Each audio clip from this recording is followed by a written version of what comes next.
Hey guys, it's Lion here with HobbiesofaMan. Once again, and today we're going to be talking about Spider-Man Into the Spider-Verse, part 1, I guess. Although technically it's not a part 1, it's a single standalone movie that actually is not really a standalone movie because it connects directly into the next one, which is called Beyond the Spider-Verse, I think. And it was really good. I really enjoyed it. So we have Miles Morales, main character, and then we have Gwen Stacy, or Spider-Gwen, I think, as the main secondary character, and then the antagonist is Miguel O'Hara, Spider-Man 2099, and he is voiced by Oscar Isaac. I don't know who voices Miles, and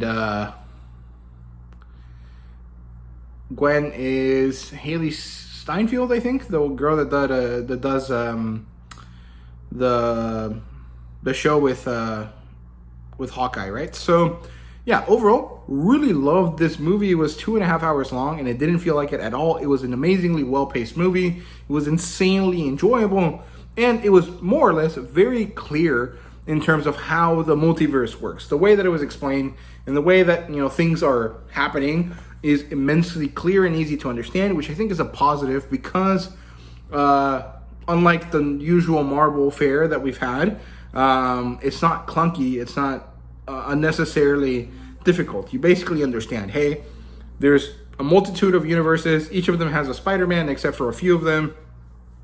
And every Spider-Man has key markers in their history that have to happen. And the issue is mostly that Miles knows that a key moment in history is about to happen, a canon event.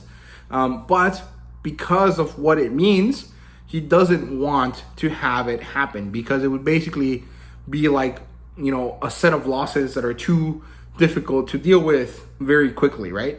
One after the other, especially after the death of his uncle Aaron in the first movie. And so this puts him at odds with the Spider-Man multiverse cop, which is Miguel O'Hara. And it's very, very well done. It's very good. The thing is that because it's not a complete story, there might be a sense of dissatisfaction or lack of satisfaction in the audience. I personally didn't feel that, but I can definitely see people thinking that. And I do think the last 15 minutes of the movie were a little bit sloppy because of this situation where it has to be cut off in the middle. It does end in a way or in a place that I feel is good, but one of the people that I went to watch the movie with me mentioned that, one of the people I went to watch the movie with mentioned that it could have ended earlier, like 10 or 15 minutes earlier, and it would have been really interesting to stop there because it would have been a very interesting kind of bait and like cliffhanger moment, and it would have actually led for the story to have a different kind of set of arcs from the first one, where you kind of get reestablished in this multiverse and then get back into the rest of the plot line. However, I don't think it was necessary, and I don't know how the next movie is going to be. I don't know anything about it so far, so maybe this is the right point to split it up, and we just don't know because, we don't know anything about the next plot point, right? So, yeah, overall, this movie was really, really enjoyable. I liked it. I thought it was awesome. There was a lot of high-octane moments, and it was just really enjoyable to kind of experience, right? There was a lot of hijinks and shenanigans and quips and witty dialogue and stuff like that, and it was just awesome. I really, really enjoyed it.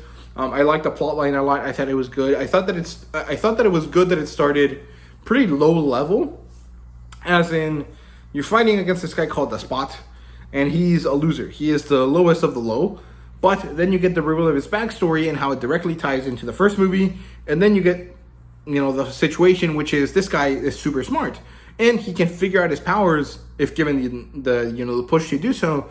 And because he hates Spider-Man at this point, he has the push to do so, and so he does. And so he figures out that he has the ability to travel multiverses or into the multiverse or the Spider-Verse, whatever you want to call it. And so he starts doing that. He starts amassing power, and then he becomes the ultimate villain and Miles' arch nemesis. And so this is the main plot point that then leads into the Spider-Verse stuff, that then leads into making Miguel O'Hara the main antagonist, mostly because his story is directly antagonistic to Miles, because he is the thing that is stopping Miles from doing what he wants. and because the spot really isn't like antagonizing Miles' story as much as he is like the like situation why the story is happening, if that makes sense. I don't know if that was clear, but I hope you guys understand what I'm saying. And I think that that distinction is important and is why I would say that Miguel O'Hara is definitely the bad guy in the movie. And yeah, the style, like the visual style was awesome.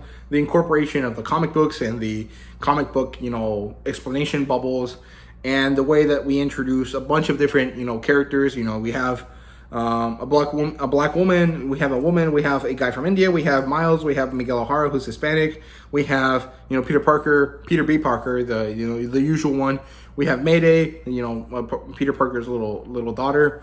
And, you know, you have a bunch of different things. You have a lot of representation. And I really like it because it's not like the main focus. It's not like, hey, look at this black person, or hey, look at this brown person. It's very much like these are just the characters and they just happen to be this thing. And they come from these places that reflect that. And it's really good. And I really enjoyed it. I thought it was enjoyable because of that. I also really like the representation of Miles and his family and the Hispanic vibe that they have, because it's something that I feel a lot of things don't get right. And, you know, a really good example could be like the latest National Treasure thing, which was a TV show where the main character is a Hispanic girl and she's kind of like an illegal immigrant or something. But anytime that they, you know, deal with those topics and deal with her Hispanicness, it doesn't feel genuine. It feels like this is what what Americans think these people are like. It doesn't feel like a real representation of what they really are. And I think that it's mostly because it's very difficult to distill that feeling, even if you are a person from that sort of background, right? It's very difficult for me to explain to my white roommate why, you know, certain things I do are the way they are based on the fact that my culture dictated these things for me. And I just do it like way because my mom did it that way, because her mom did it that way, because, you know, all of these things, and how these like things lead to these little tics or little tendencies or little, you know, situations and feelings. And so it's really difficult to make that happen, right? Even if you are a professional writer, I understand that sometimes they're doing it, you know, from the right viewpoint and stuff like that, but it's just hard to kind of make work. But somehow this movie managed to capture that essence of like an immigrant kid who has parents that maybe are not actually immigrants, maybe they're children of immigrants, but they do still have that kind of like, we're here and we want you to be over there, and the only way for you to be up there is if we treat you a certain way and we ask you to act a certain way. And yes, it's grating on you and it's gonna suck, and it kind of does suck sometimes, but you're gonna be better for it. And we also really deeply love you, which is why we're pushing you to do this stuff. But we can't directly tell you that, because then it loses the aspect of what we're doing. And honestly, maybe because sometimes the parents don't know that they're doing it, they're just doing it and they don't actually know how to articulate it why, even though there is a very clear way of doing so, right? And so I really like that. There was this really emotional conversation where Miles and his mom are talking about, you know, him growing up and him leaving the nest, and how that's affecting her and how that's affecting his dad, and how they want him a certain way. They want to protect him. They want him to do this. And that he's doing great, but they also feel like he's not really being honest with them, or he's interacting with them in a way that they don't expect. And there's this really good moment of them just being a family that I really, really liked. I almost teared up, honestly, while watching it, because even if my parents and I never had a moment like that, or never needed to have a moment like that, or a conversation like that, it's one that I think is really impactful for a lot of people, like of any race, right? But in the context that it's happening is like a Hispanic mom and her Hispanic son, it really is like very enjoyable and interesting, and also very emotional. Like I never needed a conversation like that. I understood and I understand, right? But there's a lot of Hispanic kids that don't have parents that are able to talk to them like that. And so seeing that on the screen is really, really good. And that's when I really like representation in movies and stuff like that, because usually I feel like it's not done well and it's not enjoyable to watch. It really just feels really shitty to see it and to make it like the main plot point or the main kind of like draw for the movie. But this movie doesn't deal with it. This movie isn't about like, hey, look at this Hispanic guy who happens to also be black. It's more about like, hey, look at this character, and he has really good character moments. And yes, some of them are tied to his background, ethnic background, but mostly they're just about him being a kid and being a person, and the fact that his life is this way and he has to deal with it this way, right? And I really like that. I thought it was really, really good. Moving on to kind of the representation aspect a little bit more in a different way. The only thing I didn't love about the, fact that a lot of people were Hispanic or whatever in this movie is that the Spanish accents, or the accents that they used when they spoke Spanish, were not that good. First of all, Miles's mom is supposed to be Puerto Rican, but to me, she sounded Venezuelan, and that just doesn't work. That's not correct.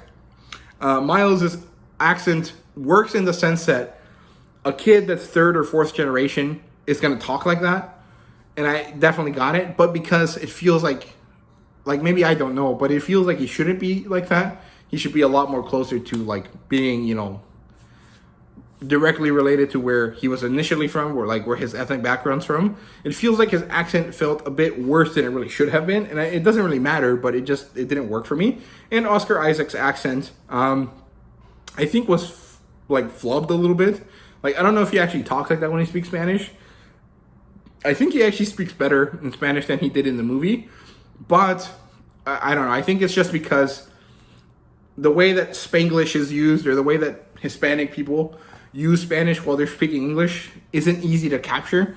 But they did a good enough job, even if the accent sometimes felt a little bit off. It worked out, but it was a little bit like, oh, I noticed that wasn't that good, or I noticed that it doesn't sound correct.